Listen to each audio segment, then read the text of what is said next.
So I was born in East Los Angeles. They called it the melting pot. I was specifically from Boyle Heights. And they called it the melting pot because it was a group of people from all different races and religions who lived together, not always happily, but who were united by a common thread. We were all piss poor. And we learned at an early age that when you're poor, people look down on you. And the only way to rise out of that dire circumstance was through crime or showbiz. I chose showbiz. And so did my high school sweetheart, Judy Chaikin. He was a musician, a trumpet player. And I was a dancer. And with our talents, we were going to fight our way out of the barrio. So shortly after we graduated high school, we got married. That's what people did back then. The truth is, it didn't work out too badly. Right away, Jules got a job offer from the Riviera Hotel in Las Vegas to be the lead trumpeter in their show orchestra. So we moved to Las Vegas. And I got a job dancing in the Thunderbird Hotel. We were two poor kids who were earning a living doing what we loved. We thought we had conquered the world.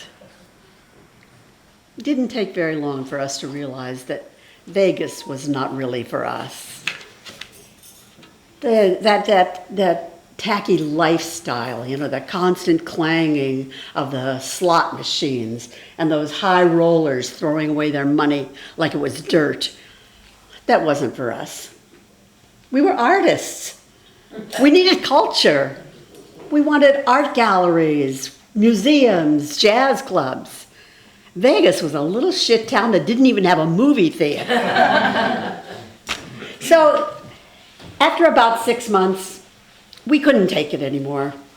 We packed up our little Volkswagen Beetle and headed back to the real world, Hollywood. We were only home about 2 weeks when my husband got a call. Would he come back to Vegas for a 3-week gig? No way. We were done with that town. Then we learned the gig was with Billie Holiday. The great Billie Holiday. So once again, we packed up the little Beetle and made the slow climb back up the I-15 to that fake oasis in the desert. So we rented a little house, a little 2-bedroom cinder block tract home. And the day after we arrived, the band was set for a rehearsal at the El Rancho Vegas Hotel. Now, if you don't know the El Rancho Vegas, it's one of the old mob hotels, one of the original mob hotels. And Billie was married to a guy named Louis McKay who was mobbed up. And that's why she was playing there. So anyway, it's around 4 o'clock and we're at the rehearsal. The band is on stage. They're running down the charts. We're waiting for Billie to arrive. And I'm sitting out in the back of the room hiding, trembling with excitement because I am about to catch my first glimpse of the great Billie Holiday. And then she arrives through the kitchen doors. Here she is, a world-renowned jazz artist of the highest caliber, being treated like kitchen help. I was outraged. I wanted to scream at somebody. Billie, on the other hand, took it in stride. This was nothing new to her, obviously. She came in, sat down next to the piano player, and started running down the charts. No fuss, no bother, no attitude. She was just great. So when the rehearsal was over, my husband Jules gestured for me to follow him. Where are you going? You want to meet her, don't you? Yeah. So he leads me into the dressing room, and there she is, sitting at her dressing table with a mirror with those bare bulbs on it. And they made her face look really harsh and worn. And on her lap was the tiniest little light-haired chihuahua, so delicate that it seemed to be an outward manifestation of her inner fragility. We were introduced, and for some unknown reason, I felt I had to apologize for being white and blonde. I was blonde at the time. And so I made some stupid little joke about how her little dog and I had the same color hair, only the dog's was natural and mine wasn't. Oh. Oh. And when my lame joke got no response, I felt an urge to repeat it.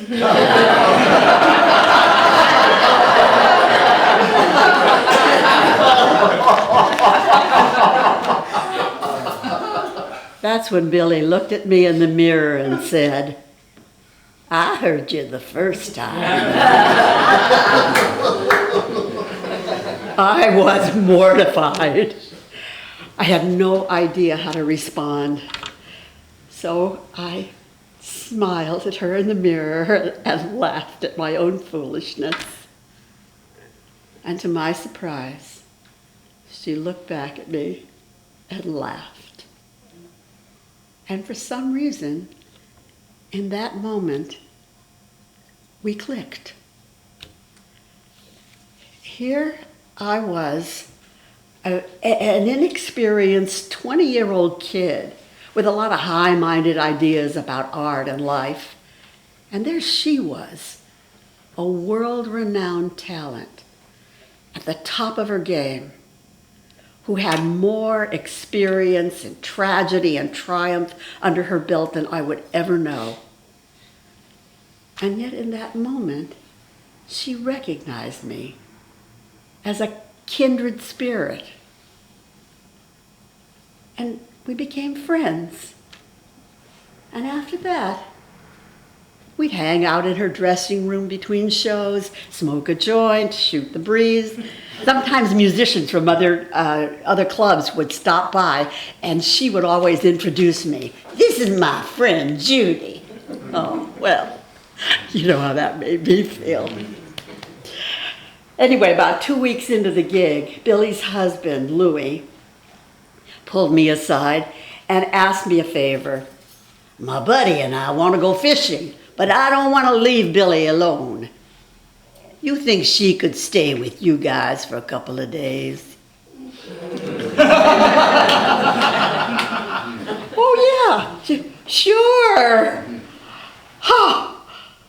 And the next day, Billie Holiday shows up at our house, carrying her little dog Peppy in one hand, and despite the desert heat, a heavy New York fur coat in the other hand. And Louis gives her some reassuring words about his return, and he leaves. And there we are, with Billie Holiday in our living room. What do you say? What do you do? Would you like a bagel? Fortunately, Billie put us all at ease. She just wanted to take a nap. It was the way that she started preparing for the showtime. And in that regard, let me tell you, Billie Holiday was a total pro. She knew what she was doing every minute. She would step on stage in that icy spotlight with that white gardenia in her hair and close her eyes and very softly begin to sing. And you could see how she made that audience lean forward in their seats, made them listen. In that cavernous showroom, she recreated the feel of a 42nd Street jazz club. And she did that 3 shows a night, 6 nights a week. When the last show ended, about 2 a.m., we'd head back to the house. Some of the guys would come over, and I'd go in the kitchen and fix something to eat while Billie and the guys hung out in the living room, swapping stories. From the kitchen, I could hear her serrated voice reading bits and pieces, recalling bits and pieces from her past. You remember that trombone player from Chicago? What was his name? Skinny guy with a conch, Roy something, played with Dizzy's band.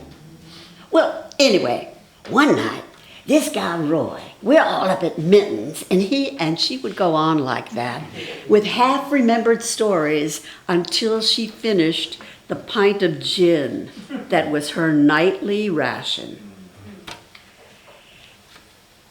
She liked to talk about her time in prison, how she learned to make vodka from potato peels from the kitchen garbage, and how clever she and the other girls were at getting around the prison rules. She never said anything mean about anybody. She just wanted to remember the good times. One night, Billie and I were alone in the living room, and she's sitting in one of those black canvas sling chairs, and I'm cross-legged on the floor, rolling a joint. And she leans over and says to me, I know a song about you. Oh, yeah, I think she's pulling my leg. What song? She closes her eyes and begins to sing. If her voice can't bring every hope of spring, that's Judy, my Judy. I'm 20 years old, sitting on the cold linoleum floor of a tract house in Vegas at 3 a.m, and Billie Holiday is singing me a love song. Not something you easily forget. On the last night of the gig, Billie had a gift for me.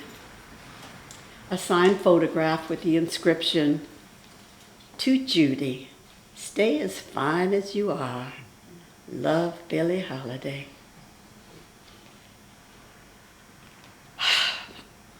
I often wondered if our friendship would have lasted, but it never got that far.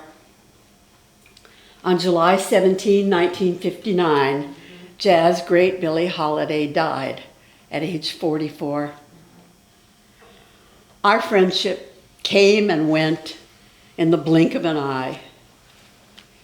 But in that fleeting moment, I touched greatness, and greatness touched me back.